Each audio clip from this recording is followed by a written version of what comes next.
All right, I'm going to open the meeting of the Finance Committee. It is 7 o'clock on Tuesday, February 13th, and this is being recorded by local cable. The superintendent isn't here yet, so why don't we start with the minutes? He's out there.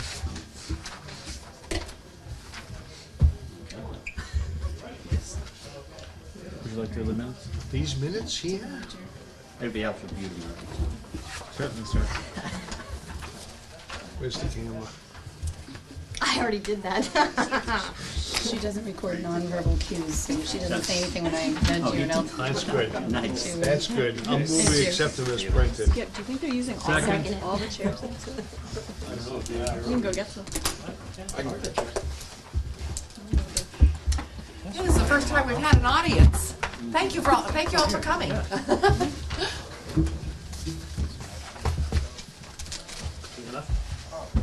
Look at that.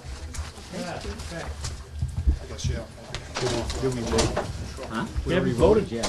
Did you guys review the minutes? Yeah, I just said I moved to accept them as printed. And I seconded it. Okay. Karen She seconded. said one of us. All in favor? Aye. Opposed? That's too much. I can't open my computer with your fancy one next to it. This is down to you, sir. Whoops. Yes, what is it? Oh, I saw that in the email. It's the same, it's already in. And say, look, I district. Everybody already has them, don't pass it back down, then we can share them with others. Thank you. They're coming, Joe. I handed them all one. Everybody have one of these? Hand them out to everyone. This is a condensed, instead of the There should be some individual extras. pages with our nice bad eyes. Oh, those are color though. But these are color and condensed. Here, Laura. All together.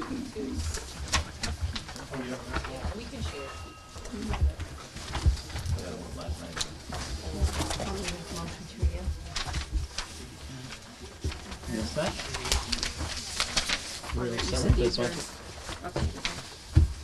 The Minutes. Minutes are all Yes. set. All right. Right. Presentation by the Wachusett School District. First, I would like to request as a member of the Finance Committee that we push this meeting, is that we did not get 24 hours notice for this. We've asked all of the town departments to give us 24 hours notice so that we can properly review it. We did not get 24 hours notice, so I haven't had adequate time to review it. And in order to be a member of the Finance Committee, I need adequate time to review the presentations. We have a motion. I guess, I'm sorry, go ahead. Do I have a second? A second for discussion? Discussion. I also think it would be fair to get the paperwork 24 hours in advance. Or more. More would be better. Yep. You know, I did have some time this afternoon to look at it. Karen was not in the same position and didn't really have time to review it. And all of our town departments have complied with that. I have to say that I did ask Daryl yesterday for the information. He hadn't presented it to the school committee yet, so I just want to be sure that I'm clear on that, and that was the reason that it had to go. So maybe in the future, we just look at pushing these guys back till I mean, after that originally- meeting, that's all. Originally, you guys had agreed to February 8th, and now we've moved it to the 13th, and we still couldn't get it 24 hours in advance. It's You just, mind if I discuss?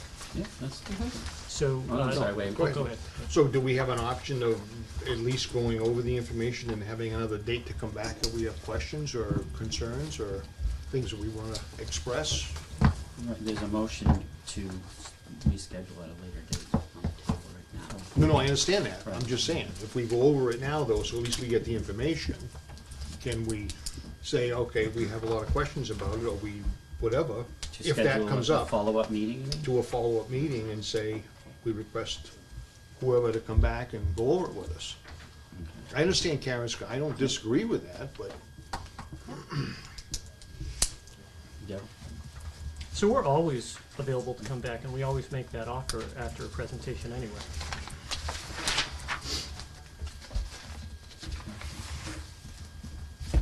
Any other discussion? So Karen has the motion to reschedule. Do we have a second or?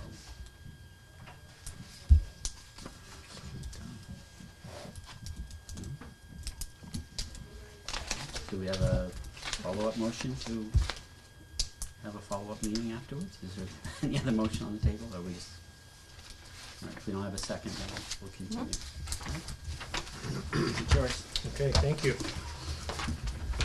So first and foremost, thank you for having us here this evening. I'll introduce myself, Jerome McCall, Superintendent. To my left is Bob Rouleau, the Deputy Superintendent. To my right is Joe Scanlon, Director of Business and Finance.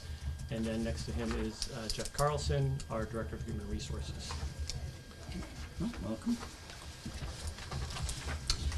So what we've done is, this presentation is the presentation that we did last night for the school committee. So this was done at a budget hearing, and that's one of the reasons why it didn't go up, because the school committee had not even seen this as of last night, so you wouldn't have had 24 hours notice no matter what. So I guess our it does, concern, it's what the would you date, have it's done the it- time frame. What Yep. would you have done on the 8th?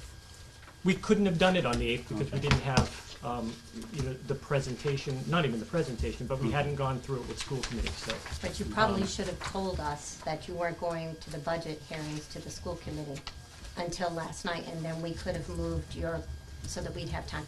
Because I work during the day in order to pay my taxes, so therefore, I didn't have time to adequately go through this. So oftentimes, here's the other part of this is, usually this comes out and we just share it with you that night. It doesn't necessarily get into your hands beforehand. So oftentimes, which is one of the reasons why I do the presentation, the school committee didn't get this beforehand either. So I do the presentation, and then we offer to come back for questions or comments afterward, because I agree, you don't have a lot of time to digest this, but this is really the opportunity for you to take a look at it. If there are questions and comments associated with it, we can come back to it at a later date. We don't vote on the budget until the 12th of March. The school committee doesn't. So we have a month, basically. So, I'm sorry, Joe, so you're gonna go oh, yeah. through the PowerPoint, is that what? yeah, you know what, that's probably the easiest way to do it, and that's why we made copies of the PowerPoint for all of you. So what you'll see is on each, there are basically 2 slides on each page. We have our mission statement on page 2. After that, we have our strategic plan, and our strategic plan, those are just domains associated with our strategic plan. We have 5 areas that we are focusing on as a school district. And it's also the areas that we focus on in reference to our budget. So it's leadership, governance, and communication, effective instruction, student social, emotional, and health needs, PD, which is professional development and structures for collaboration, as well as an aligned curriculum. Those are all items that, when we pulled ourselves together to develop a strategic plan 2 years ago, those are the areas that we really felt as though the committee, the community felt as though would be the best areas for which to build a budget upon. Slide 4 is just the agenda, which talks about the different items that we are going to review. It includes the FY18 status, current enrollment numbers, FY19 salaries and benefits, FY19 instructions and operation, the 19 total budget, and then the budget calendar. So we can jump over to slide 5, just a page, slide 6, the expenditure budget. That is where we are right now for FY18. This kind of shows you what our approved budget was when the budget was approved several months ago, and the adjustments that were made actually last night at school committee. So we made adjustments to our budget in reference to the appropriations in order to cover a shortfall in special education. We've had increased special education tuition costs as well as transportation costs. So those modifications have been made, so we have a revised budget on the right-hand side of that column. So the dollar amount's still the same at the bottom, the appropriations are different from line to line. And also, feel free to stop me if you have questions during this. Just a quick Sure, question, sure. just on transportation, and that. Where are you? Oh, okay, yeah. Down below, you've adjusted that to a positive, that just bothers me, it just. That it's $6,487,000? Yeah, I mean, the 71,000 additional, where does that how does that come through? Special education transportation, so when That's, we have a so that's student. all special, so that really should be under special ed as well? Transportation falls into transportation, so that would fall under, let's just say, a van transportation, yellow bus transportation. Yep. Those are their own separate appropriations. Okay. And homeless students. And homeless, yep, That's it. fall under that as well. Thank you. So on slide But, 8. but transportation includes all, you just said all transportation? Yes. All the regular buses, everything, plus those other ones? Yes. Yeah, okay. Okay. What rate is McKinney-Vento reimbursing at? Are they reimbursing at 75%, or what rate are they reimbursing at now? I'm not sure exactly what the rate Oh. given is. Yeah. What it is, the reimbursement rate is nowhere near, you know, what Costs the expenditure associated with rate what- is. Right, okay. In terms of slide 8, that's the historic enrollment for the district. You know, we peaked back in FY11, and we've come down to about 7,100, 7,158. What's going to happen over the next several years is that we're probably going to flatten out in terms of our overall student count. We're going to probably see a slight increase here in Rutland. We'll see an increase continue like crazy in Holden. We're going to see some decreases in Sterling and Paxton. And Princeton has pretty much leveled out. They're not going up, nor are they going down. So we're going to start to see some, you know, not necessarily, you know, fluctuations from town to town. And, you know, Joe and I will talk a little bit about that a little later in terms of the percentage of the overall amount of the budget that each community owns based upon the number of students, the number of pupils attending the schools. If you look over at slide 9, that's school choice enrollment. Those are our numbers associated with kids that we bring in. So the green school choice in are the ones that we bring into the district. The orange color is the one, is the line where, excuse me, we send students out. We're basically even. I think we're at 116, 115 in and out right now. Again, this is important because at one time we were getting an awful lot of money for our school choice students. But as we started to look at the growth that we were really having in FY12, 13, 14, it wasn't sustainable, and it was something that the school committee decided to pull back on, not bring in school choice. We haven't had school choice for the past 2 years in our school district. But again, we are going to take a look at it because it doesn't make sense to send more kids out because we're spending money sending kids out. And if we're not getting any kids to take their place, we're losing money to other school districts. And that has nothing to do with Bay Path at all, that's just. No, Bay Path is correct? vocational. Bay Path's Yep. vocational. Okay, Yep. thank you. So if you go to enrollment by school on slide 10, it shows you the different schools throughout the district. You can see Central Tree is dropping, as well as Glenwood. Naquag's going up. You're going to see a slight drop because they have a small K this year. And again, with 3 grade levels per school, it's a little more challenging. You have 135 graduating out, 90 coming in. So we start to see some slight differentiations there. And then the high school is starting to come down a little bit. And that's something we are so glad ultimately to have because we have too many kids. We had too many kids up at the high school at this stage of the game.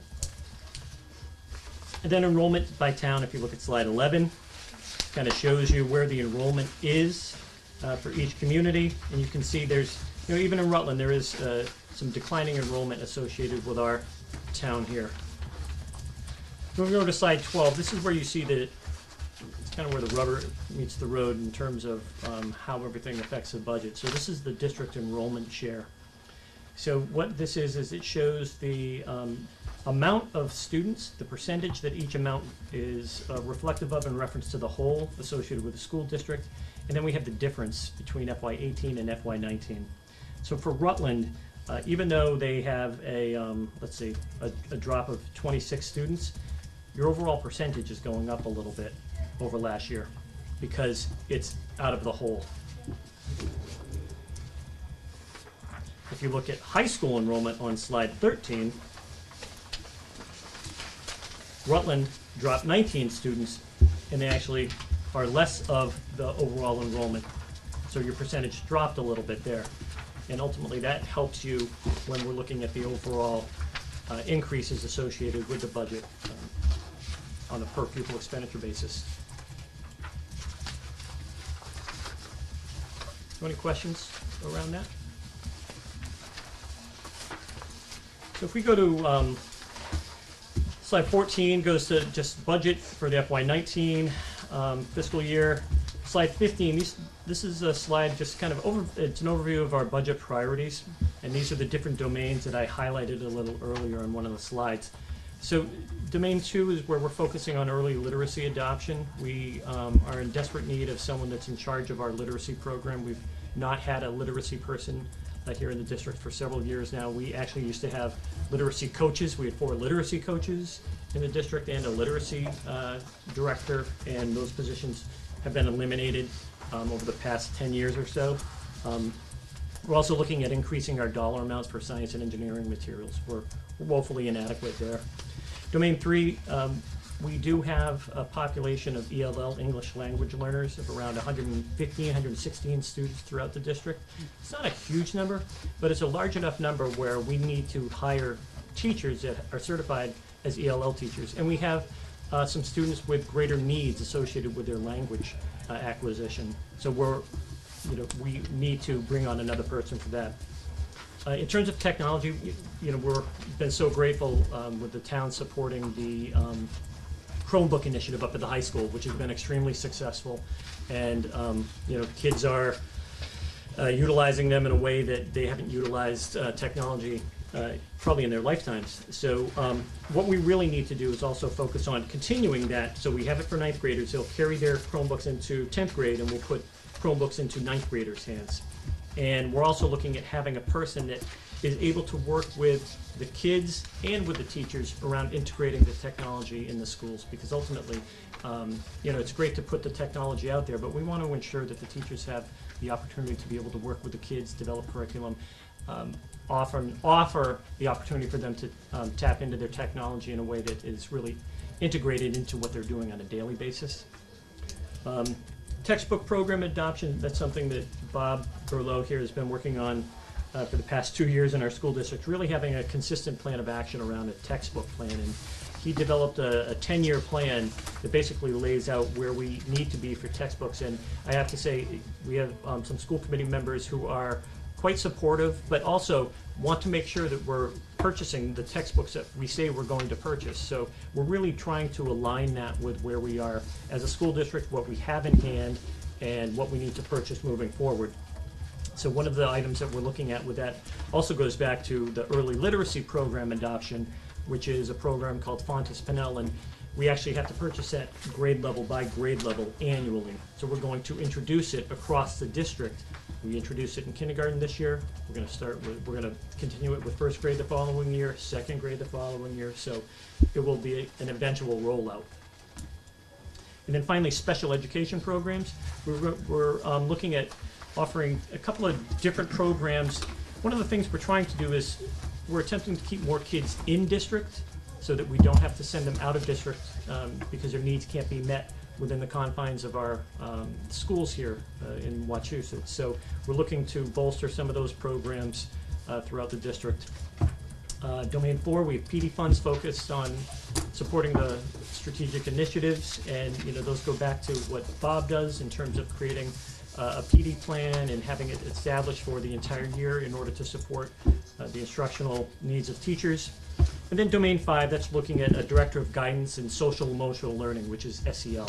It's having someone that is really in charge of the overall programs associated with the guidance department, not only at the high school, but also our guidance, middle school guidance support people, as well as our social emotional learning component that is such a vital piece of what has to happen on a daily basis now in schools. It's not something that we probably had growing up in schools.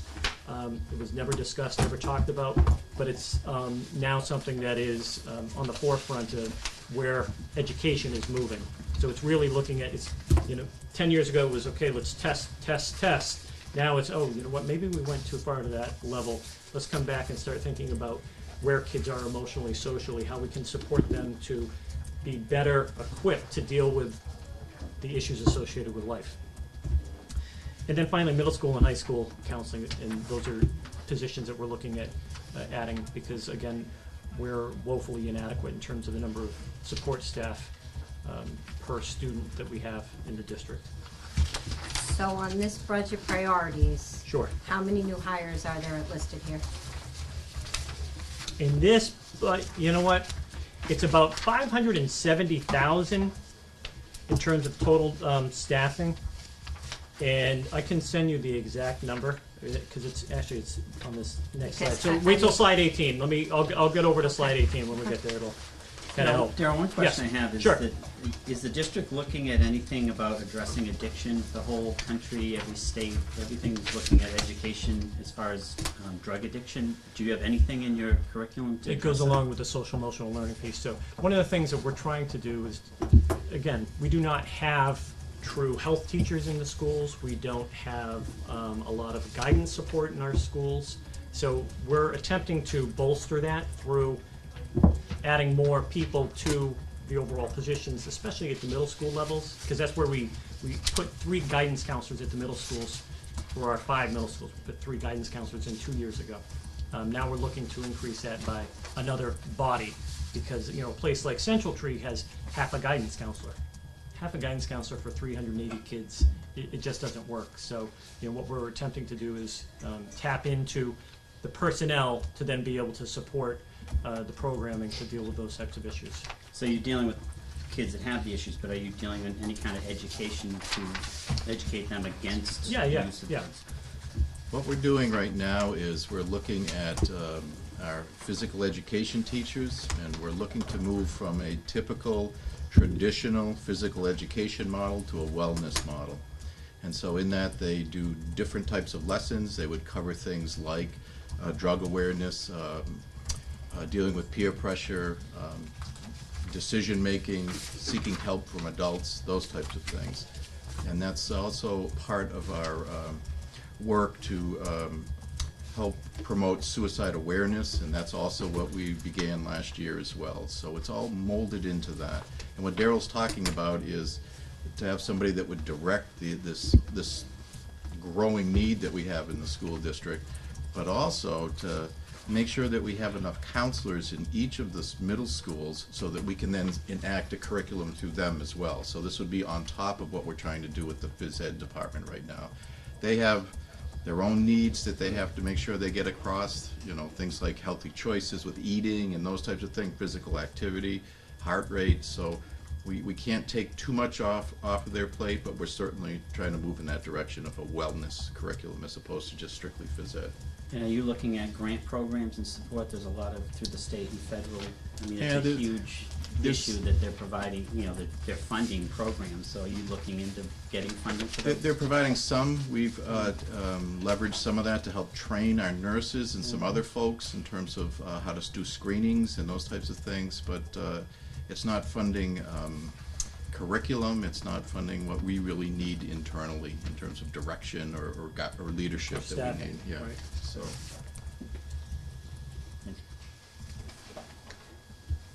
Thanks for that question, Lyndon. Page 16, that's the budget breakdown by appropriation. So this is the actual breakdown of the spending. So what we're showing you here is basically what we'll talk about as we move forward. So this is kind of the preview for the conversation as we move forward. So that bottom line, that's the $90,378,379 for last year.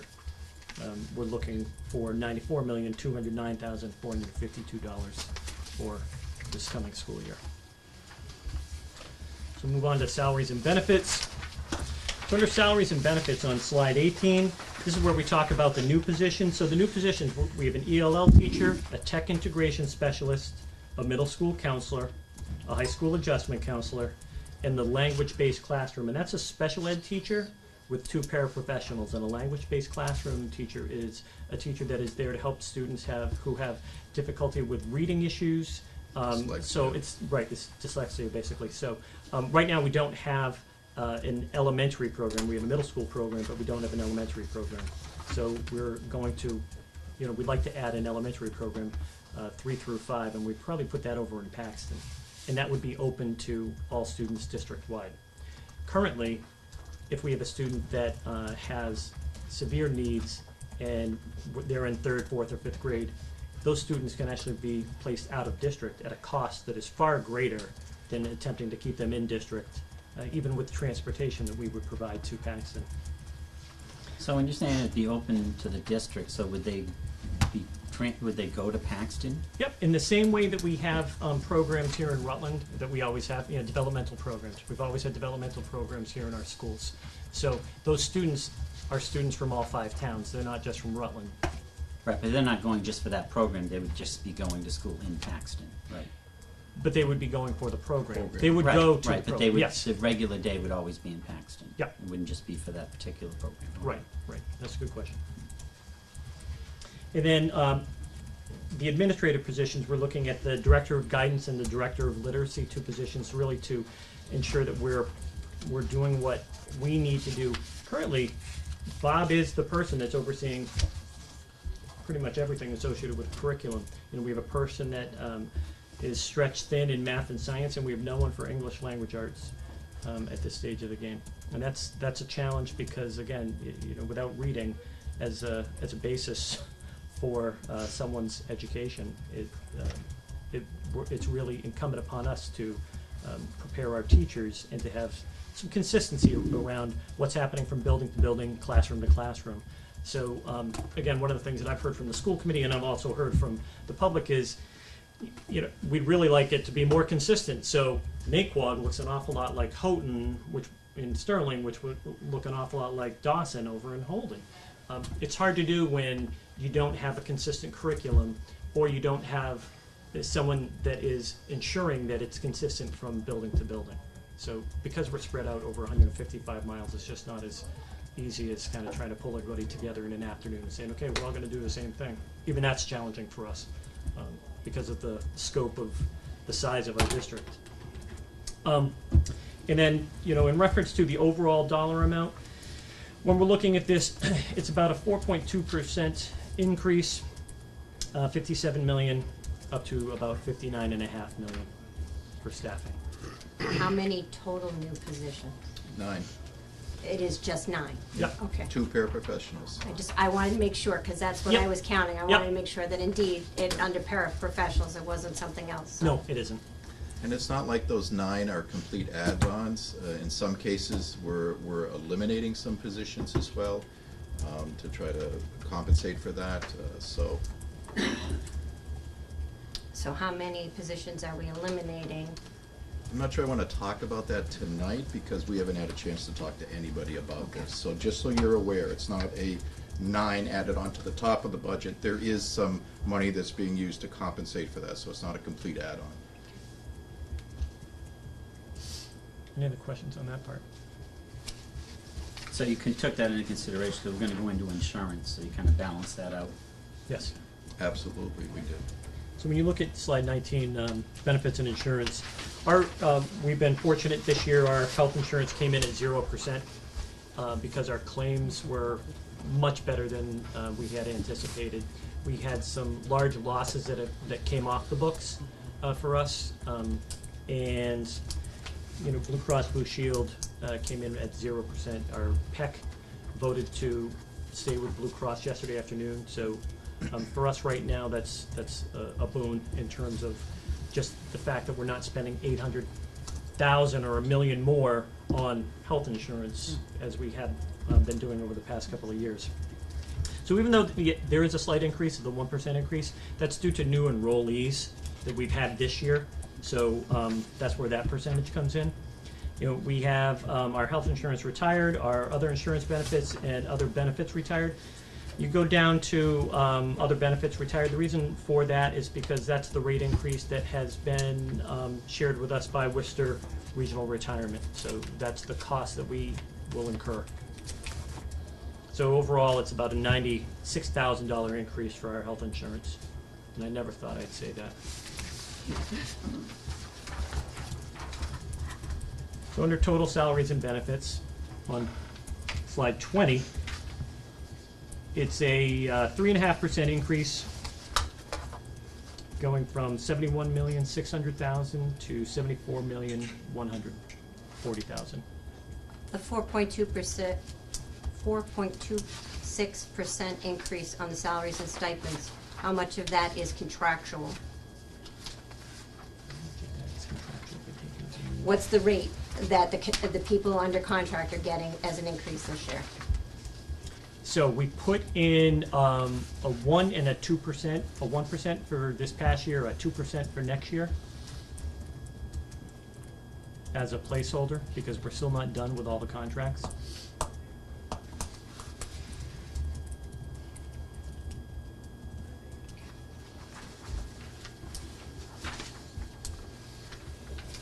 So then if we move on to slide 22. Again, this talks a little bit more about the instructional side of what we're doing, not necessarily the personnel side.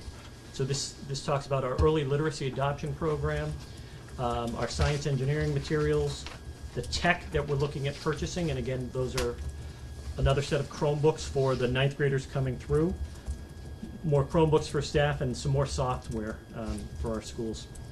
We also have the textbook program adoption that I mentioned, our special ed programs, and our literacy program. Just a quick question on the Chromebooks, Daryl. Sure. So are they allowed to use those all day long, or are Yes. those like All day. So they use them All day. all day. Take Yep. them home, Yep. everything. Yep. Thank you. Domain 4, that's Focus PD, and you're really looking at integration of technology, instructional practices, and again, looking at how we can help teachers maneuver the challenging road associated with helping kids in their social emotional needs. And that also goes along with Domain 5 with supporting guidance and counseling. So under slide 23, that's the breakdown for our instructional support.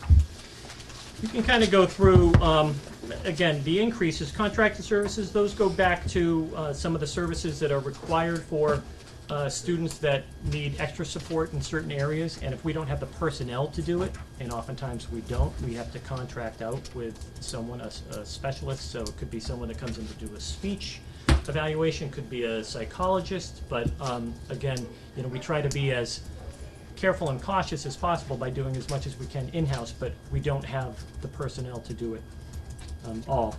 The technology increase goes back to the Chromebooks that we would be putting up at the high school. And the instructional materials, that cost is really an increase associated with the addition of the Fontes Pinnell for grade 1. So it's about $200,000 for the materials for all schools grade 1 throughout the district. So that's all classrooms, and it's a comprehensive program. This is for literacy? Yes. Yes, early literacy, yeah, absolutely. And the other items, print management is going up a modest amount in reference to the rest of the budget, but that comes down to us continuing with our contractual obligations associated with our print management company. And part of that is an accounting change. The 30,000 is approximately how much we spend on copy paper, believe it or not. Copy paper has always been included in the same account as instructional supplies. So what we're doing is taking that 30,000 out of instructional supplies and showing it as in another group. That way, when we run numbers for instructional supplies, it's purely instructional supplies. So just going back to the instructional materials. Sure. For the grade 1, so there's no federal money or state money that we can get So what extra we- for that? Not or for is that- curriculum adoption, absolutely not, no. Okay, so We end that's up just getting- something that we need to. Right, Yes, we end up getting yeah. Title I money, and again, Title I money is used for our schools that qualify for Title I based upon need. And, we have a couple schools here in Rutland that qualify for that, but we can't use it to then purchase $200,000 worth of materials. Most of that money goes back into salaries for 3 staff members, ultimately, so. Yep. Okay. Two of which are in Rutland schools, yeah. Yep. So if you go to slide 24, operations and maintenance. Again, we've been spending time, energy, and money on repairing our buildings and trying to take care of our buildings, all of our buildings, as best we can. We're increasing our custodial amount a little bit this year. We'll still attempt to purchase ahead materials for the summer, so that's like wax and stripper and so forth. Maintenance, we're keeping it at a level fund at this stage of the game. We're seeing how it goes this year. Grounds and utilities, the grounds goes back to our town agreements. There's a small increment of an increase in each town by school. And then for utilities, we're projecting that we're going to have some higher costs associated with oil. And, we're hoping to see some effects around the net metering, thanks to Rutland, so.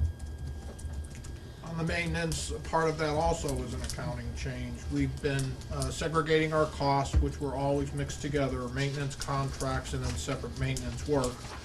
They were all being reported to the same account. So we're separating them this year, and what we're finding is through rebidding and reorganizing contracts, we're actually moving next year 50 grand out of the contracts into the optional repair and maintenance. So it is an increase in actually what we're going to be fixing, but it's not an increase in the subline.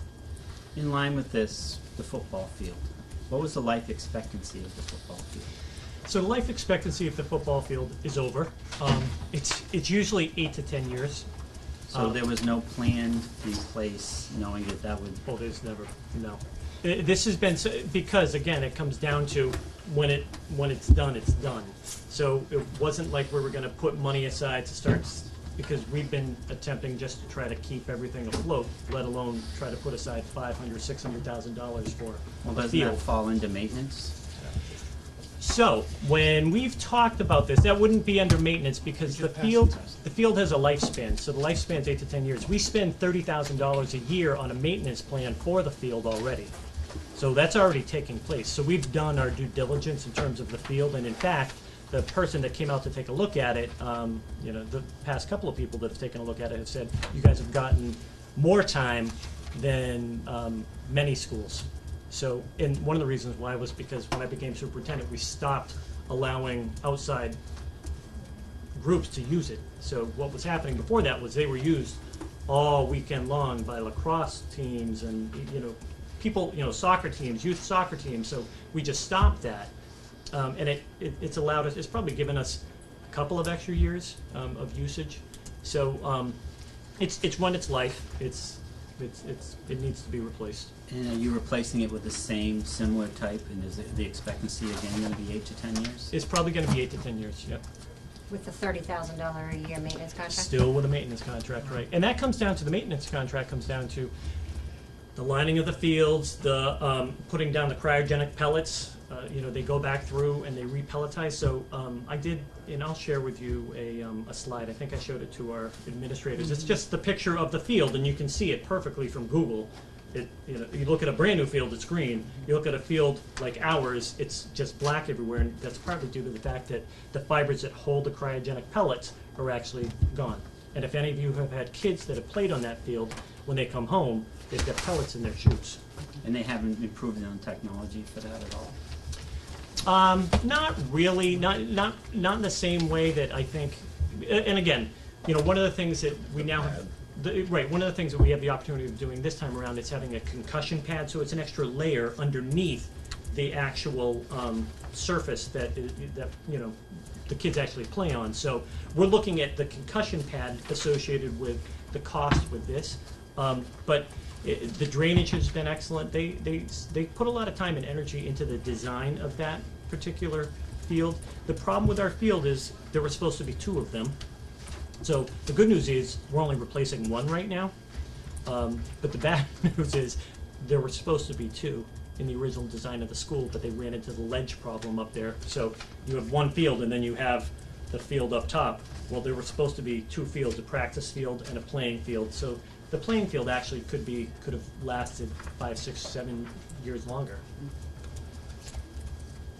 So that other field that was never developed, is that anything? It's just a grass field. Thank you. In terms of, let's see, our pupil services, on the next slide, slide 25, that's a very small increase, and that goes back to our health office dollar amount. As you can see, we're using we used to charge back to athletics. We're now charging our athletic line back to the revolving fund, and that has helped to take care of this, as well as some of our student activity accounts that are now just flatlining in terms of what we're budgeting. The special ed tuition on slide 26. This is an area that over the past few years we've gone up and we've gone down, as all school districts do, in terms of special education tuitions, the number of students who actually go out of the school district that we end up paying for to either a private placement, a public placement, or a collaborative. So as you can see, we've had an increase already this year, and that's what that transfer you saw earlier on was on that first page associated with the budget. These are now the increases, about $376,000 we're looking to add to next year. And this will include items such as kids going out that we don't know about. I mean, we will literally have kids that just show up on our radar 6 months into the school year that go out of district. One of the things that we're starting to see more of is we're starting to see more kids at the high school level with social emotional issues, and they're ending up going out of district. So that's one of the reasons why we're looking to bolster the support at the middle school level to work with those kids before they get up to the high school, because it doesn't make any sense to kind of deal with it at that level when we should have been working with those kids, ultimately at the elementary level. I mean, we should have counselors there, and we don't. So we're doing our best to try to mitigate that, but it's a challenge, and we're going to continue to work around that, which is one of the reasons why having a director of SEL and guidance is so important. So in the long run, it will probably save our district a lot of money by keeping those kids in district and by keeping them healthier. Can you share how many students this reflects? Off the top of my head, it's less than that. So when we're... I'm sorry, Joe, I just want to pause for a Sure, minute. yeah. Do you guys need to open because you have a quorum? I think we took your opening as an opening. But Well, you didn't have a quorum. oh, that's right, we didn't have a quorum. So I think you officially need to open because you have a quorum. I'm sorry, I didn't mean to Yeah, that's interrupt fine, you, that's but I fine. just Yep. realized when you walked in. Yep. Opening Selectmen's and Finance Committee meeting on the 13th at, I don't even know what time it is, 7:42. 7:22. Sorry. That's okay. Gotta be legal. Nope, good. In reference to the number of kids out of district right now, I think we're up in the 74 range, up from about 65. And again, an out-of-district placement can cost anywhere from $45,000 to $300,000. Yep. Follow-up question. Sure. Do we pull that figure that you just quoted out when we start talking about our per pupil expenditures? So when we're talking per pupil and we say, our number is 11.9 or whatever we're up to at this point, is that number pulled? No, Because it's not. It's the way that the Department of Education looks, it starts with the foundation budget. We are given money for special education students in district and out of district, so that's why it's included in the per pupil analysis. But, as noted, some of the costs for out-of-district placements can be astronomical. We're talking, right? Because we get the reimbursement associated with circuit Circuit breaker. breaker. So what does happen for every dollar spent over $42,000, $42,000 is the threshold. Yep, So for every dollar spent over 42, let's just say it's a $100,000 tuition. okay. Okay, so we're talking $58,000. The state will then reimburse a school district the percentage that they set for the year. So this past year, it was 65%. So Yeah. we were reimbursed 65% of that $58,000. And you're showing us, I'm looking at your notes, you're showing us the net Yes. after circuit Yes, breaker. yes. Right, this is after. Right. The actual total cost of It's over tuition is six. $6 million. Yeah. Yeah, so that number that you threw out was actually our costs, not gross costs. Is that fair? Yep. Yep. Okay. Yes, it Yep. is fair. Yep. Is this number, this percentage, consistent across cohorts? I guess what I'm asking is, you're kind of relating this to if we could just support these students earlier. Are we at a point where we are losing students to out-of-district placements because an argument can be made that we cannot service them in a special ed Yes. framework? Yep. Okay. Yep, definitely. Which is one of the reasons why we're looking at 2 programs in particular. I mean, if we were just gonna make the programs for the sake of making the programs, but our programs now keep kids in district. We have an ABA program where we keep so many kids in district that many other districts send their kids to the New England Center for Children, and they're spending $140,000 a student. And we have an amazing ABA program. We also have a strong developmental program. We have a transition program. So, And you hear anecdotally that our SPED programs are strong, but to hear that anecdotally and then realize how many students are still leaving our district because we can't support them, and I'm Yeah. not saying there won't always be a percentage. there will be, But, yeah. okay. But we're in the vicinity. We're not way above, but we're not way below. So we're around the same area where most places are. Okay. And we're looking at, when you look at the overall the percentage of students who are on IEPs, we're right in the same places, most of the other places around us. So you don't feel that this number is out of whack for our District, size? no.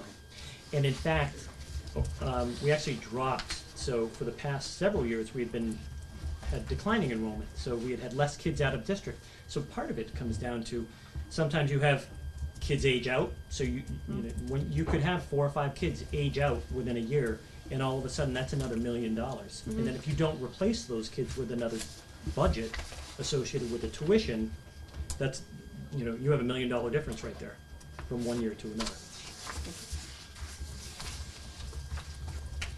So under total instruction and operations, we're looking for an increase of $937,732, or about almost an 11% increase for that, and that was slide 27. So under fixed costs, slide 29, other operating costs is our first one. Again, this goes back to our fixed costs. We have a rental from each town, so that's that $5 amount. But we have school choice, charter school, and recovery school. School choice, those are the students that we are sending out. Charter school are the students who live within our district but choose to attend a charter school. And then the recovery school is a school in Worcester where students that are recovering from drug or alcohol issues can attend. So those are the numbers associated with where we are right now. The numbers for school choice and charter school, those are straight from the cherry sheets.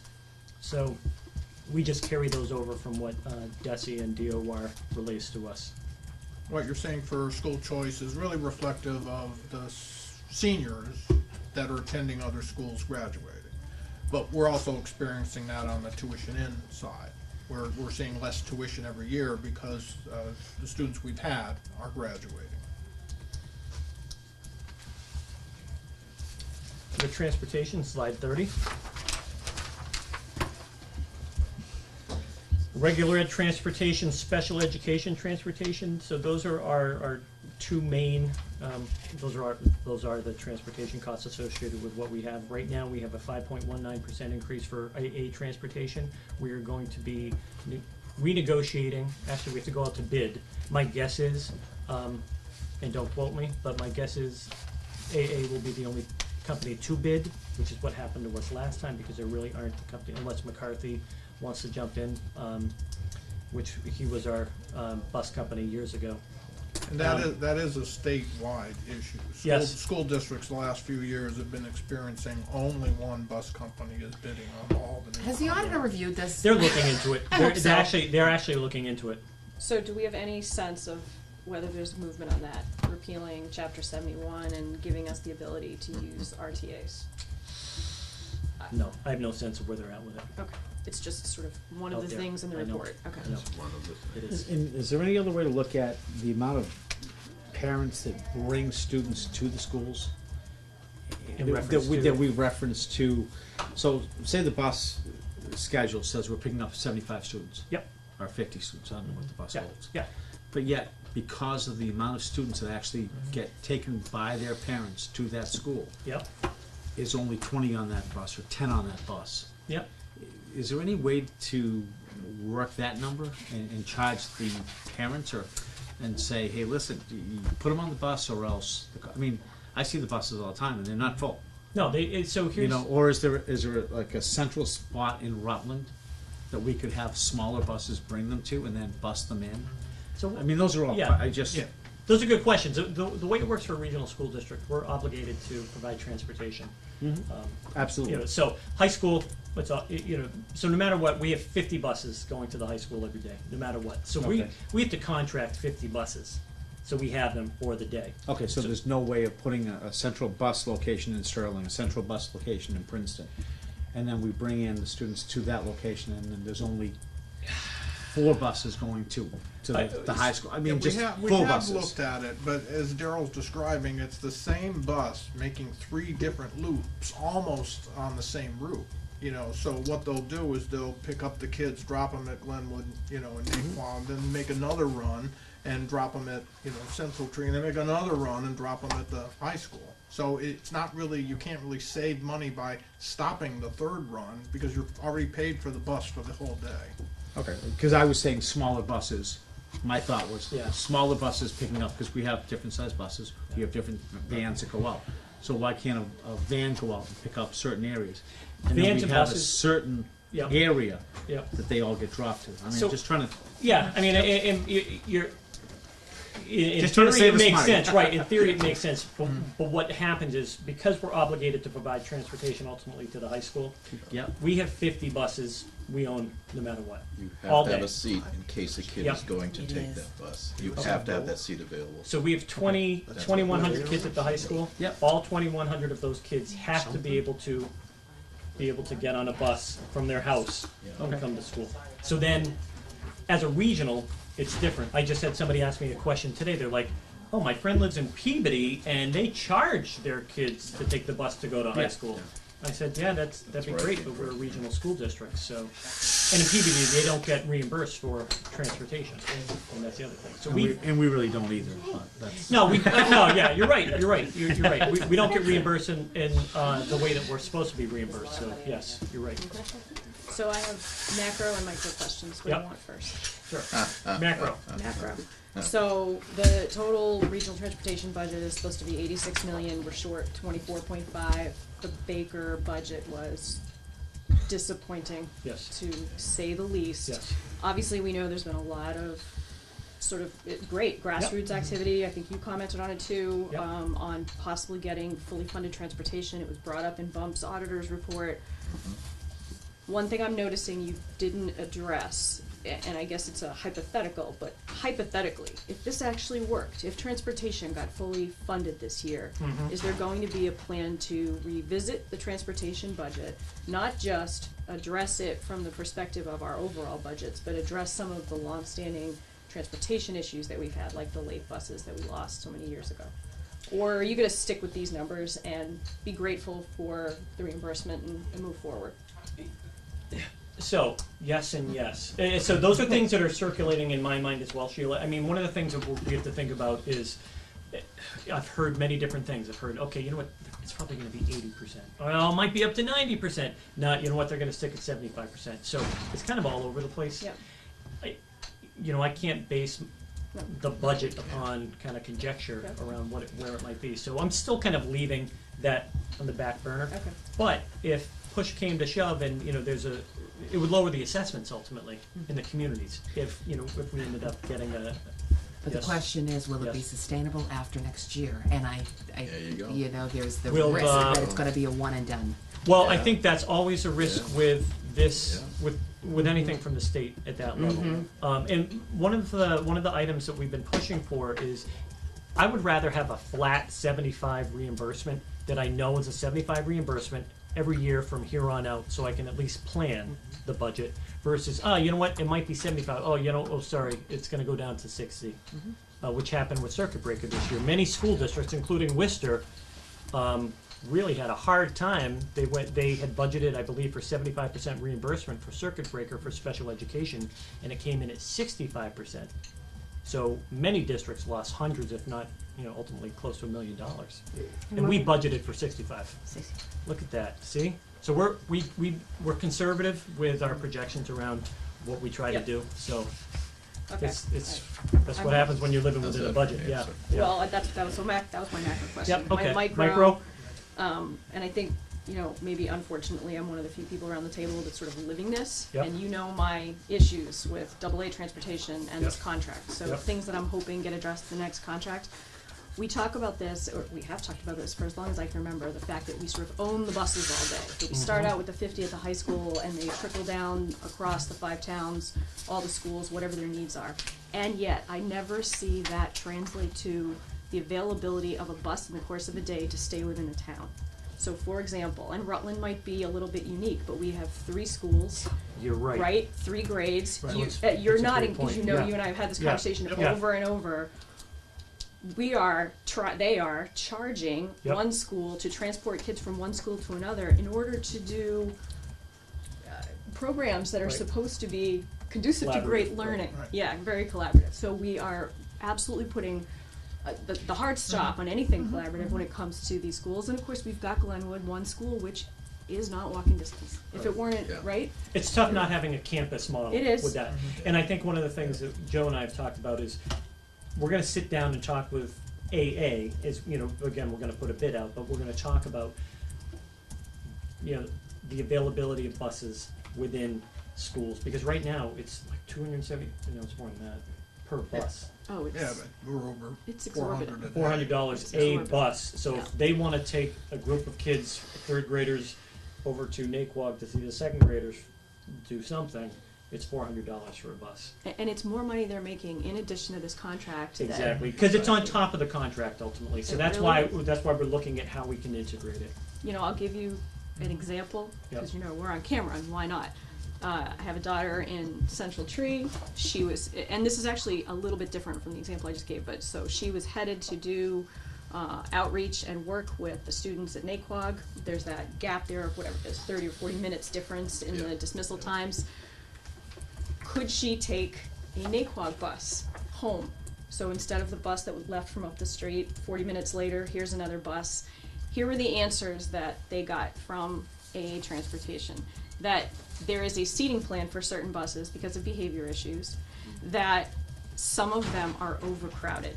Both of those responses, by the way, none of which, Are true. well, the point being, I don't think they checked which bus it was. Yeah. So it really, to state outright to a teacher that we had overcrowded buses, to me, struck me as, I mean, Yep. we have a contract with them. Yep. If they're telling us they have overcrowding issues that they're not dealing with, and that they have issues of behavior that they're not dealing with, I'm not Well, a fan. if they said that there's a seating chart, then they're dealing with the behavior issues, so that's one of the remedies for helping to deal with those bus issues. But in terms of the response associated with overcrowding, that doesn't make any sense. No. We can look into that. So again, Yeah. these were micro, Yeah, but I but think it's that's- very yep. indicative of the relationship that we have with With AA and AA, the fact that Yeah. you just saying that, again, they might be the only bidder is unbelievably frustrating. Yep, I agree. To us as well. It is, because they're very, very expensive. I mean, all bus companies are, they're all expensive, but when we have one company, again, we're the largest regional school district in the state, so we're moving a lot of kids, a lot of miles. And there aren't a lot of companies out there that wanna take our business. But I also think there's probably some conversations that happen in other places, amongst the people that kind of run those bus companies around where they're going to be doing business. This might be a logistical nightmare, but is there opportunity in the bid package, or will there be opportunity in the bid package to actually split the job? It would be, I don't think anyone would take it if we split the job. It's just, so we Discuss split, that. we split the vans. Yeah, we did discuss that at Did one you? of our, one of our meetings.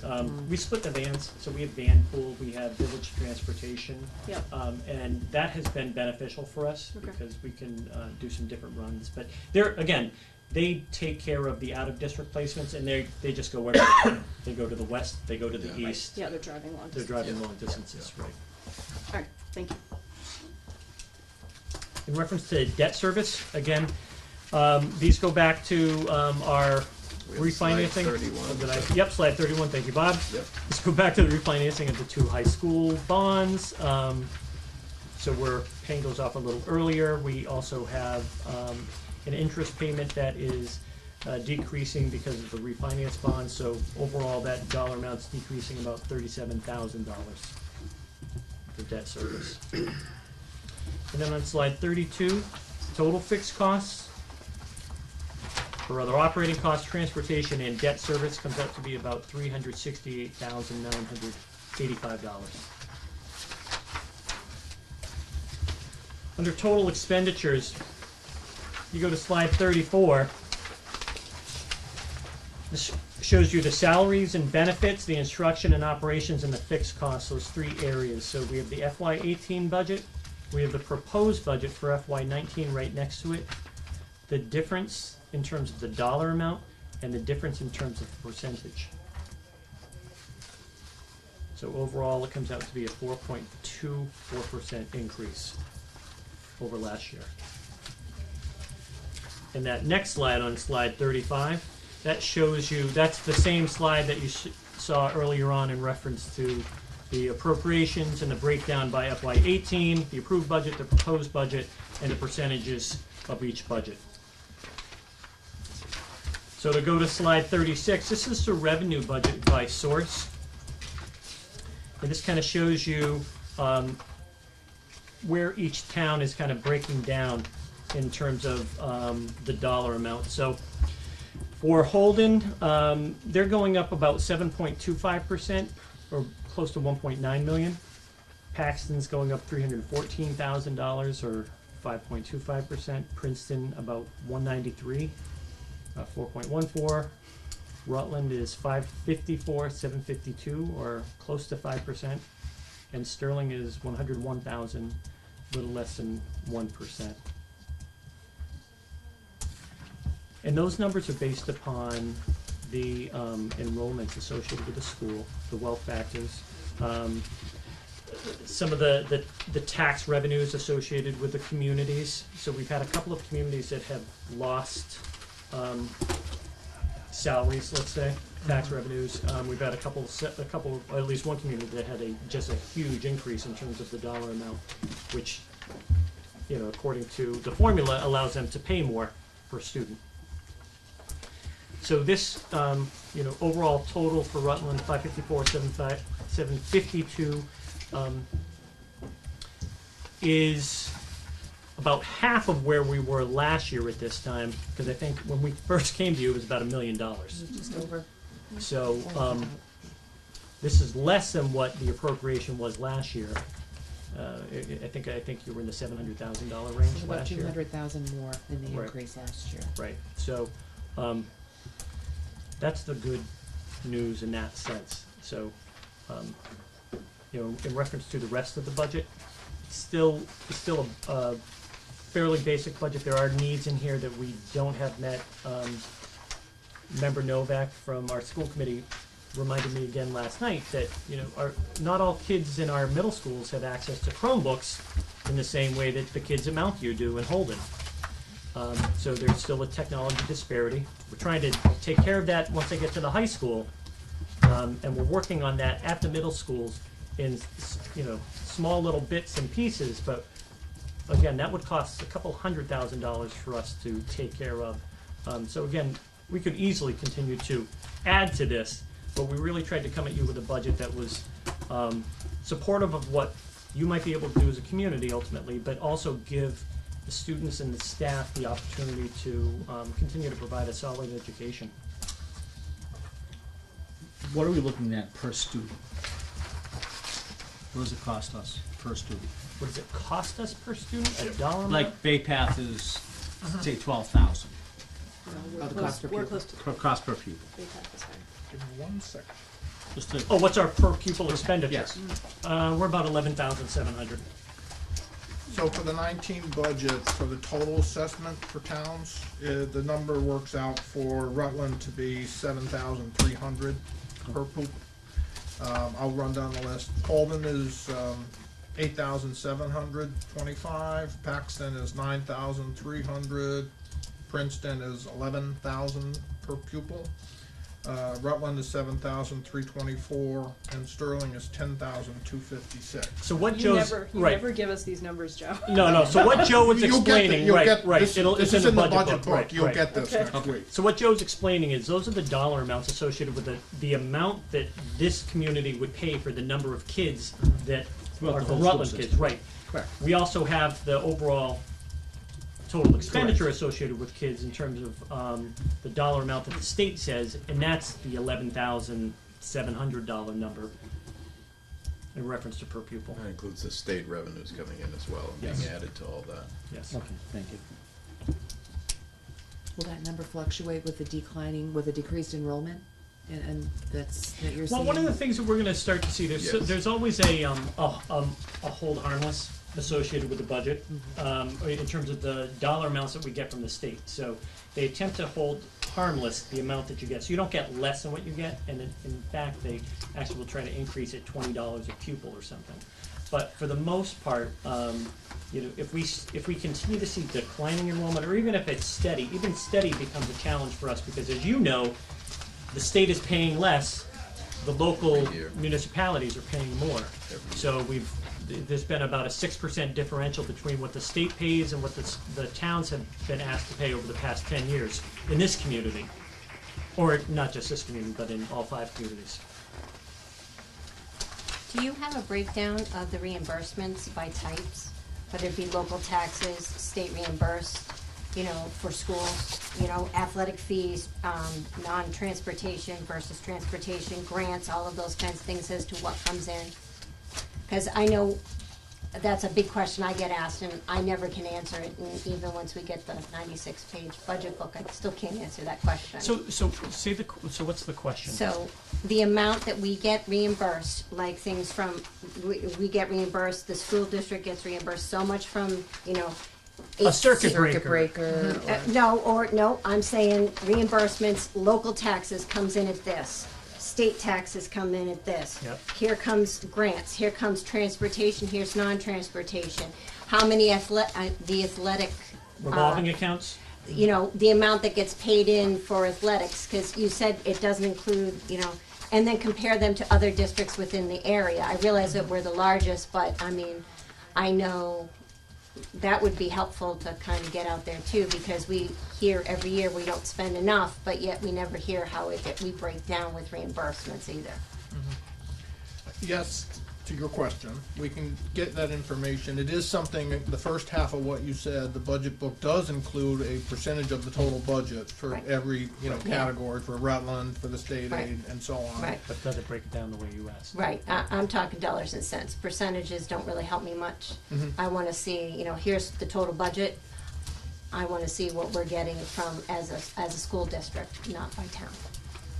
And then the other comment I was gonna make is that the, referencing athletics or kindergarten or cafeteria, those are revolving funds, so there's no expenses associated with the general fund, but we can provide you that information, how much we get for athletics, and how much we spend. Although the athletics, you said in the budget presentation that stipends are part of the general budget. Mm-hmm. So therefore, then there are parts of athletics that are included in the general budget.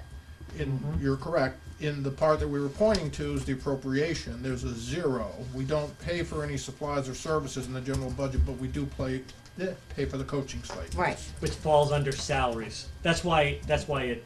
right, it's but there. that's, again, that's, I guess when we're looking at pure per pupil spending, we're looking like we're not doing enough, but yet maybe we're doing more of non-pupil kind of things.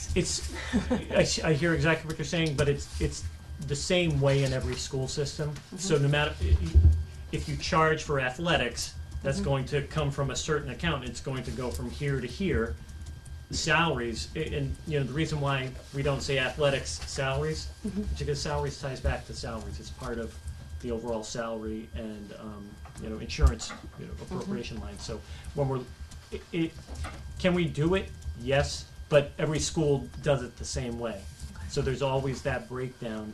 But if I was listening to this today, it's, everything goes through except for stipends. I wouldn't think that would be much. Stipends to me Oh, means, it could be a lot. Yeah. So, I mean, what are we talking for stipends? I mean, for athletics? He has it in the book. It's in I the mean, 96 pages. Is it 3,000? Is it 30,000? It's a lot higher than that, So yeah. that's the thing. I mean, and it says, oh, well, we're not paying for athletics, but yet we are paying for athletics. I don't have that page in here, it's 300. Yep. Yeah. It's about, it's 300,000. altogether for the coaching stipends, the trainers. Yep, $300,000 that comes out of the direct yep, budget yep, for sports. yep. And one of the questions I get all the time is all the parking fees. Mhm. Where does that go? For all the high school? Good question. Good So the question. parking fees actually go to help pay for taking care of the parking lot. So we actually have to contract out to have someone, and if you've ever been up in that parking lot, it's a very expensive parking lot to maintain. It also goes back to, we have a security officer that we actually hire that walks through the parking lot to ensure that kids aren't, hanging up there doing things they shouldn't be doing, making sure people are parked where they're supposed to be parked. So a portion of that covers that. The money that's taken in covers about half of those costs associated with it. I think it's 44%.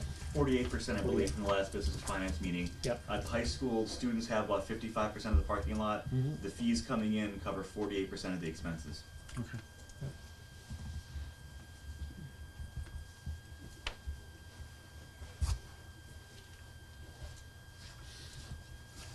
You have a couple more slides to finish. What, and more? Come on, Joe. If you go to, for some reason, looks like these slides. Yeah, just. Okay, you know what? If you go right to slide 39, and that just talks about the key dates that we're focusing on. So we have the governor's budget that came out. We just had our budget hearing last night. We're meeting with town officials this week, next week, the week after. And if you would like us to come back, we'd be happy to. School committee budget approval meeting will be on March 12th. And the town meetings, as you can see, are all down here. And if you have questions, the other thing that you can do, if you want to, you can send them to Margaret, or you want to forward them to me, you can email me directly. I'm meeting with town administrators next Tuesday or Wednesday, so we're actually going to talk about the budget, and I'm going to go through this particular presentation with them. We're going to talk about what we're doing, how we're doing it, and feedback would be wonderful.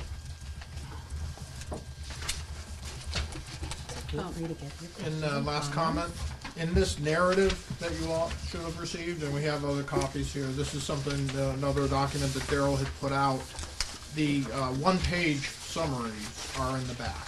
So there's one page for the expenses, and then there's one page for revenues that provide probably the breakdown that you would want to see between minimum local contribution, operational, transportation, and debt service.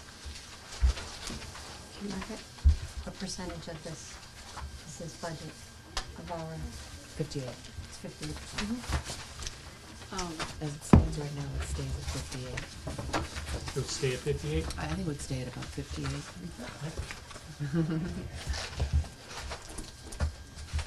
All right, do you have any other questions? Wow. Where, Look at you. where are you on the 5-year strategic plan with this budget?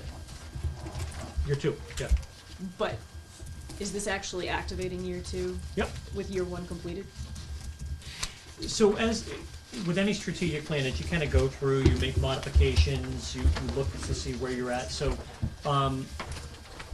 this will help us continue with the progress, yes. So the social emotional learning piece, the literacy piece, the science and engineering piece, the, all of the pieces associated with, domain 1 is the one around communication and budget and so forth. That's really my domain. The other 4 all relate back to things like PD, the opportunity for teachers to work together. So we're looking at continuing those as we move forward. So yeah, this does continue it. When do you think the school choice decision will be made? We'll probably talk, I'll see how long the next meeting is. I'll talk to Chair Mills about that. Okay. It's either going to be next time or maybe the time after. We don't have to make a decision officially until June 1st. Okay. But again, you know, one of my issues is we do have people who live in the district and then they move out. And when they move out, I can't school choice them in. So if we had a student that we said, okay, you know what, we only have 17 kids in grade 1 at Paxton, we could keep that, you know, they're gonna go down to 16 if this kid moves down to Spencer. So let's keep the kid here, it's okay, and we get the $5,700 or whatever it is for that student.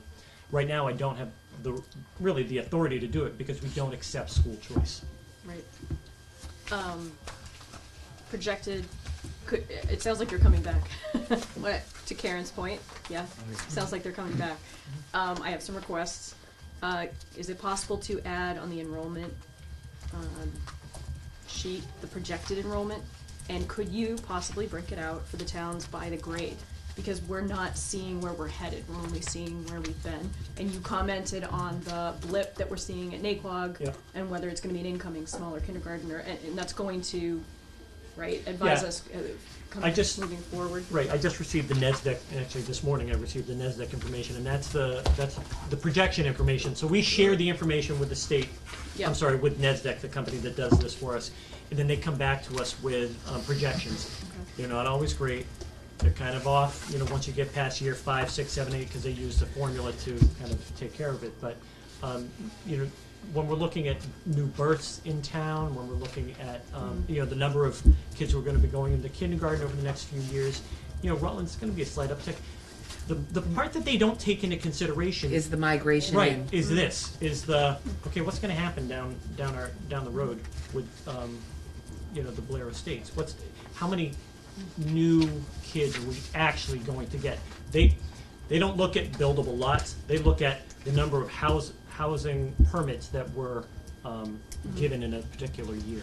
Okay. So for last year, it's a 0, they didn't even do that, they did it for Yeah, 2016. and they're not looking at our projections No. based on lots that are permitted and not yet developed, and that's Exactly. where That's we're where we're facing the scared. great unknown. Yes, Yes. we're Yeah, scared. I think we're concerned as well, because, you know, ultimately, we wanna be able to staff these schools appropriately. So the more kids we get in, the more staff we're going to need, you know, between all 3 of these schools. You know, right now, we've seen a decline.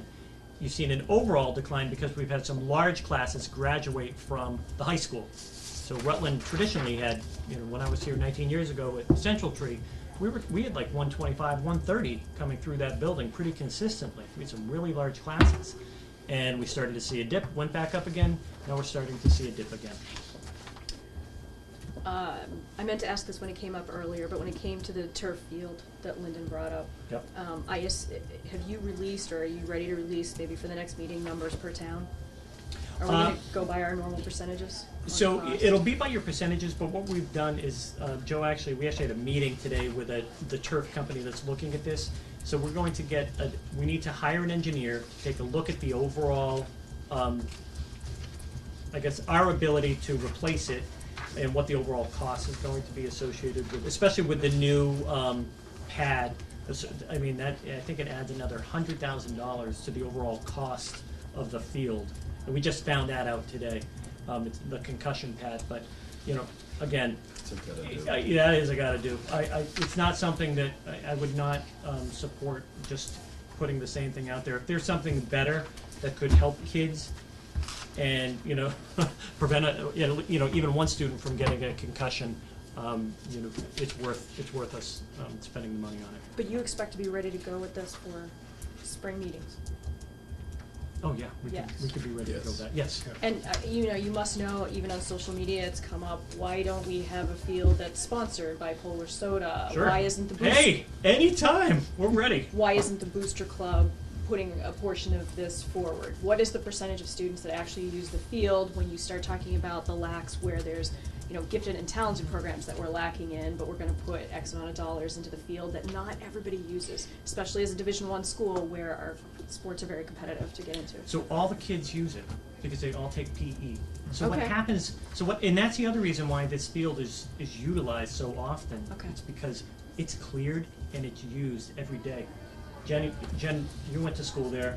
I'm sure you were out on that field all the time. Senior year.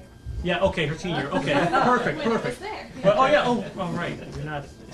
Sorry, that was a while ago. Okay, so, yeah, so the kids there use it every single day. So every kid that goes through that school, if they're taking PE, they're using that field. Okay. I don't know how you guys, I know you have to talk about it. I'm a big fan of us separating this out and putting it, to me, it's a capital expenditure. It's obviously not coming Yeah. out every year. Yeah, it is how we presented it to you. We did, No, I know. we did send over a number, I have it here. It's for Rutland, it would be 115. 115,000. And it's being submitted as part of the regional agreement. Yep. So it's based on the pupil counts. Now, we've got an updated per pupil count for the high school, so that alone's gonna change, but as Daryl said, the cost is probably gonna go up also. And my last question, I swear. I'm assuming the budget book is going to look the same as last year's budget book? Yep. Yes. So I'm gonna make another request. You know I ask for this every year.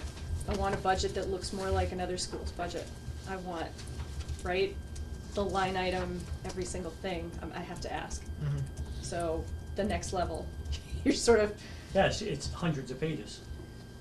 electronic is fine. I don't need it printed, but I really think it would go a long way towards I some of the think we shared that transparency with you. issues. Yes, last Yeah, year. we did. Yeah. Last year, Yeah. the Munis expense Yeah. report. Right. Yeah, That's we what I did. want. Yeah. Right. We got the Munis expense That's it. report. No. We got the Munis expense report after the year ended showing everything at zero.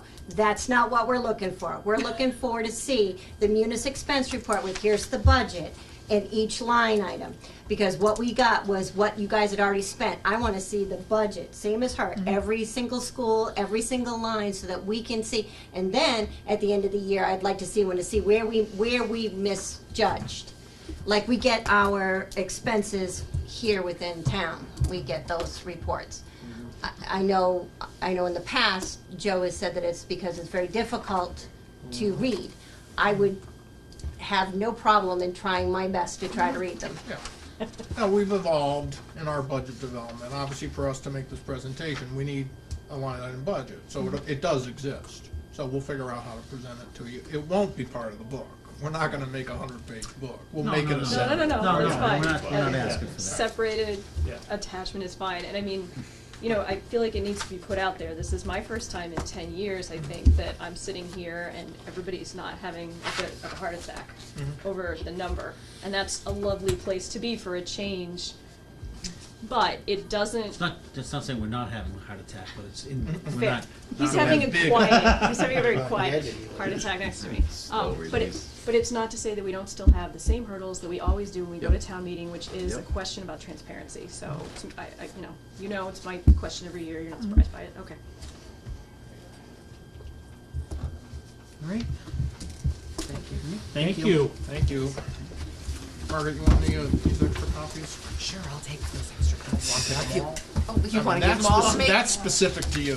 You know, this we can use again. So if you have them left over, Let me just, you know what, I really only need 3. I'll be frugal. I'll be frugal. There you go. we can use them as packs, and we'll just cross out. You have, who's missing? Carl and Carl and Debbie. Debbie. Carl and Debbie, here, take 2. You asked about revenue. There you go. Sort this, this is public information, it's right on the DOE's web. Thank you for your time, and we will see you again. And you're always welcome to attend the business finance subcommittee meetings. At doe.mass. They have revenue sources, you can put in whatever schools you want. No questions from, okay. Ed, when I don't have another Thank you very much. meeting, Thank you very I'll much. come. Believe me. The teachers, Yeah, I need these teachers. saw the union president. So you're gonna be able to work and record at the same time? I'm talented. So they tell me. Well, we'll see when we read it. That's right.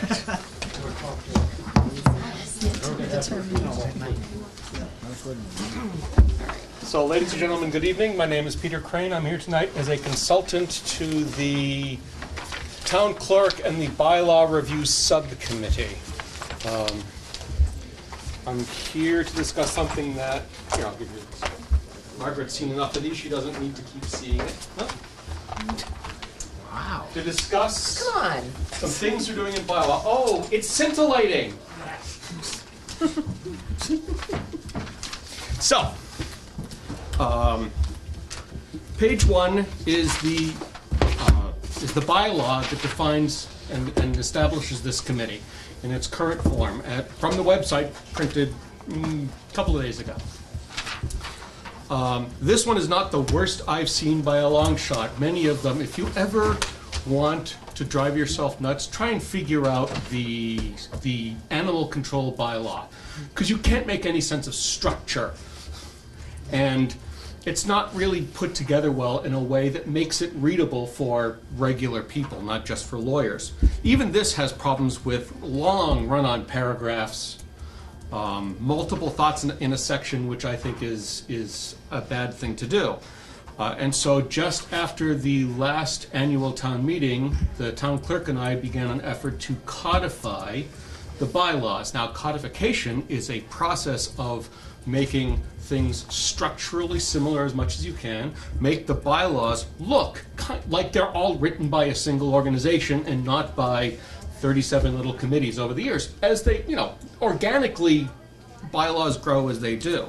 So page 2 is the same bylaw, just in our codified format. The only thing that have changed, beside splitting longer paragraphs and sections into subsections, so there's only one idea, one central thought per subsection or paragraph.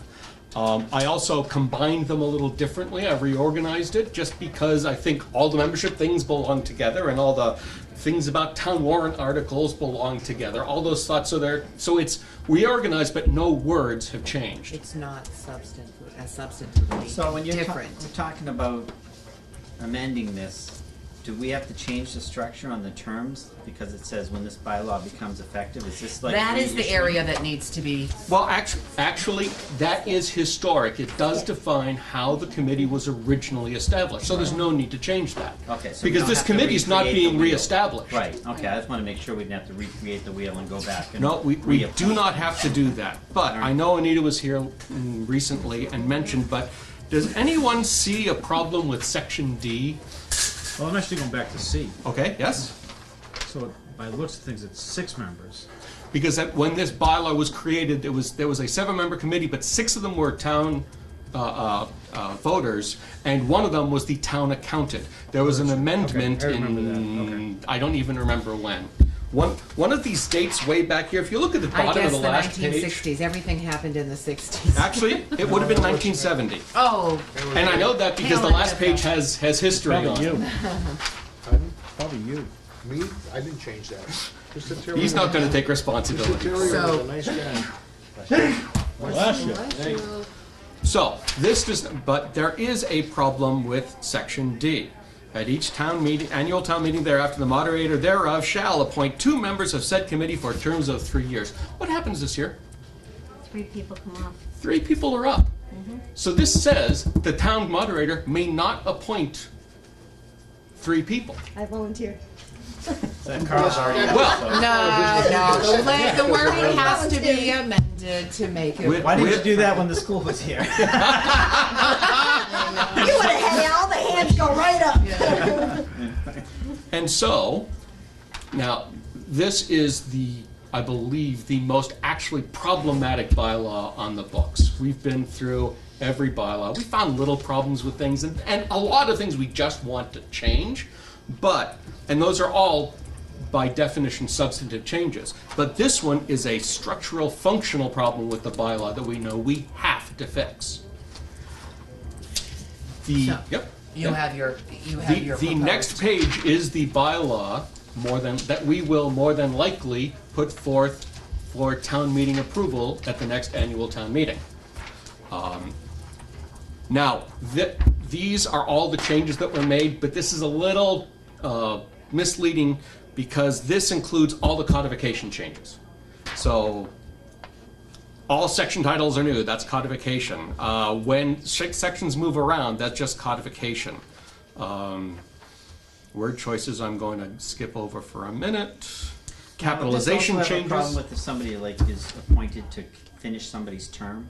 That's different, right? No, actually, that's not a problem because this bylaw, as written, says that you folks decide who you want and you get to appoint that member for the remainder of that No, but year. come the town meeting, if somebody comes off, and Yes. Randy appoints somebody to finish their term, Mhm.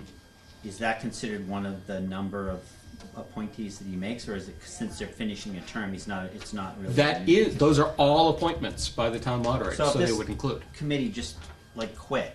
Then it would take. No, I'm Yes. just saying. No, no, He you're couldn't exactly just right. It would take appoint by a this committee. bylaw 2 years to be able to reach a quorum. That's my concern. So, And C still says 6 members.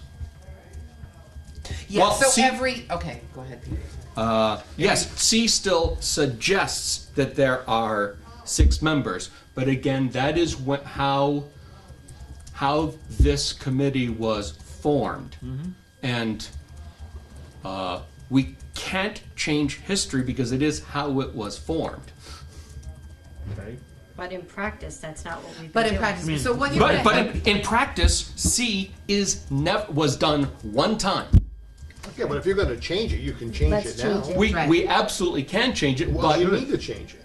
But we don't. It actually is no benefit to change because this committee is never going to be reformed.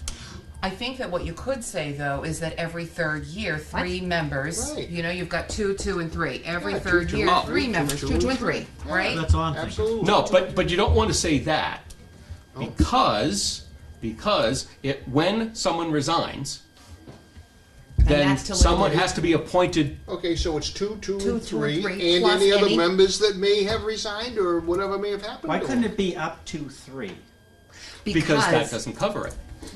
That doesn't cover the everyone resigns case. It doesn't cover No, the I know case that, but at of. least it covers It doesn't the rotation. recover. It doesn't cover the case of 3 who would be up for reappointment plus 1 person who resigned. I think to Tommy's point, I think saying 2, 2, and 3, plus any members, plus any vacancies that are, or It plus any actually memberships says that are that if you vacant. go down to, replacements for members whose terms have expired for terms so as to maintain the staggered Wait, appointment which cycle. one are you on? I'm on the new D on the the one with the sidebar I don't have- comments. I'm afraid not. I know you On don't the have that. third page. 1D, Yes. okay. So where it used to say, town moderator thereof shall appoint, I believe it just says 2 members, it should now say something like, granted, this hasn't gone through legal review, so the lawyers may have something to say about it, but just my suggested wording is along these lines. We're all So- appointed currently for 3 years. Right. So C has to change. But C was the original setup of the committee that started, I think, right? Isn't that what the? That's correct. And so that's historic. That's never, we will never execute 1C again. So we've already gone through that, Karen, so we're on the 3-year cycle anyway. Wait, hold on, stop Because that was for a at the second. creation. Yeah. What do you mean by we'll never execute that again? The committee has been formed. Everyone's Right, been that appointed. was, There's- that was when it was This first is- this is established, for to get the- it on a Establishing rotation. This is the first filling This of the is committee, maintenance. right, the very first time the committee's Right, established. so that was just saying how Okay. it was Okay. established. So D So is now we're on a 3-year what we're- cycle regardless. Right, working on to maintain the finance committee. Okay, so I think that we do need to, you've got a provision here for this, well, you're gonna have a provision here for the staggered terms. You're gonna have to have something to the effect of, 2, 2, and 3, right? In order to Correct. maintain the membership of 7. And you're gonna have to be very specific, because the Attorney General's not gonna allow up to 3, because that could cause the membership to fluctuate. But we'll also have to have a notation in here, or a provision in here, for the appointment to fill vacancies. Right. So we'll No, you have to don't. just, That is And not actually, just that's in theory. actually covered by terms have expired, because when this committee appoints a replacement, that member's term expires at the end of the next annual town meeting. That's what it says right here. So you're still filling an expiration. But we had a seat expire, we didn't fill it a little while ago for 4 or 5 months. Well, we had somebody We left. had a seat expire? Well, not expire. Oh, Somebody vacate. left, Vacate. vacated the seat, and we didn't fill it for 3 months, because we said it's, okay, town meeting's come 3 months, we're not gonna fill it. Exactly. And you could have, what if just before, or a couple months before, like you just said, and I'm not saying the whole committee, but what if 2 people, for whatever reason, resign from the committee because they're not around? They're moving out of town, or they're doing something, so they resign. Actually, then we could just add terms of expired or are otherwise vacant. Or otherwise, right, that's what, Right. I And think that's that- what we were saying. Don't limit it to just terms expiring. Should we still have the selectmen student doing? You can't say as needed No. to maintain. You don't have a quorum. That adjourned a while ago, No. right? Well, Is there a second? I would say we're. You don't have a motion quorum. adjourned. There's two. Say second, will you? Second. All those in favor, yeah. Just Yeah, we have to take a close look at that, Yeah. to make sure we have all of that covered, because the current bylaw does address it in a wordy, in a wordy kind of way, but, with vacancies under section 3, so.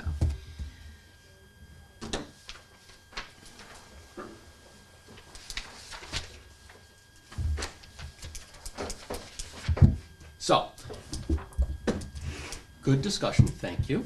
Does Any other thoughts or questions? Yeah, I have a question. Under A, it says there shall be a finance committee of 7 members who shall be appointed by the moderator, subject to ratification by the board, by the select board. Mhm. And then as hereinafter provided, is that referring to the ratification or is that referring to the additional duties? Hereinafter provided would be the other provisions for, Okay. yeah. So, does ratification somewhere in the laws provide any other definitions? Because what if somebody is appointed or the moderator appoints somebody and the selectmen don't ratify him? It's in majority vote, Tony, come on. That's Right, a that fascinating could be question majority that has never happened. Yes, it has. Has it? Sure Someone's has. been, It's happened in the past. I'm Frankly, 99% sure it has. They ratified you? Not in the past 50 No. years, it ain't. No, it was No, I don't think that it's even taken that, well, it hasn't taken that course since I've been here, and there's only been a I've couple on it of for 15 years, vacancies and I have filled. yet to not So- ratify anybody that the town administrator, that town moderators. Okay, so so, what? so the fast But answer it would be, happened, yeah. the fast answer, as I read the bylaw, I believe that the answer is that the town moderator would then propose another, would now appoint, if you will, another member subject to select board approval. But the moderator can only do it that evening of the town meeting, according to these. No, it only says after the town meeting, right? It doesn't say the evening of. Well, then that's been read wrong over the years then too.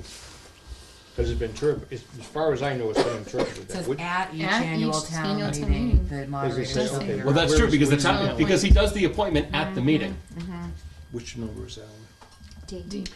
At each So- annual So Peter wanted to bring the bylaw to the finance committee so you could see where there are the current issues in the staggered terms and the filling of vacancies. Okay? And there are Or Ed other, to see the. there are other changes we're putting in throughout the bylaws. We're changing selectmen or board of selectmen to select board. We are eliminating as many of the gender-biased pronouns and adjectives as possible. You've seen that in here a couple times. We're actually making word choice changes. The words elective and appointive in the current bylaw are not correct. And so they should change anyway, just to be correct.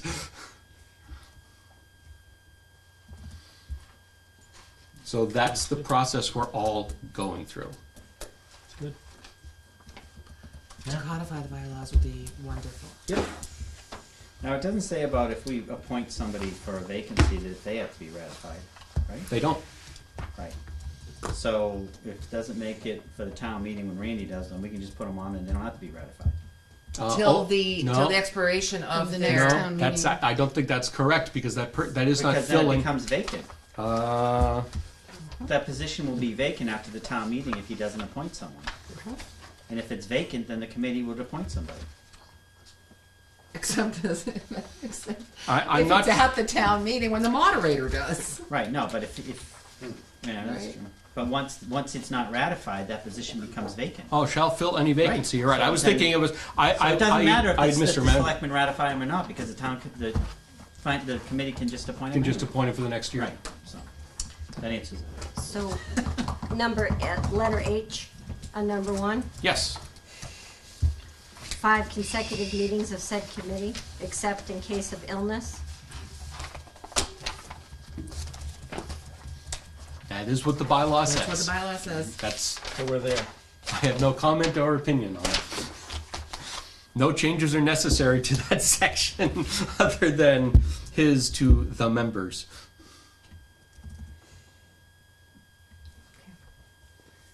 See, this is why it's good practice to review bylaws every Periodically. decade. Every decade. Every Once, decade. once a century. Every decade. Okay.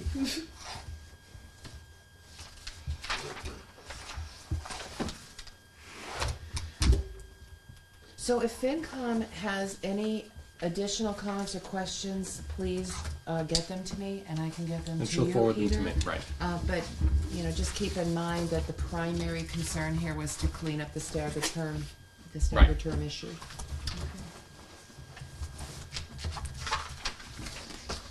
Thank you. Thank you very much. Is there any other business that needs to be discussed? Just a quick question on Thursday's meeting with Jay, Ash. Yes. What do we, I mean, I'm reading what we got.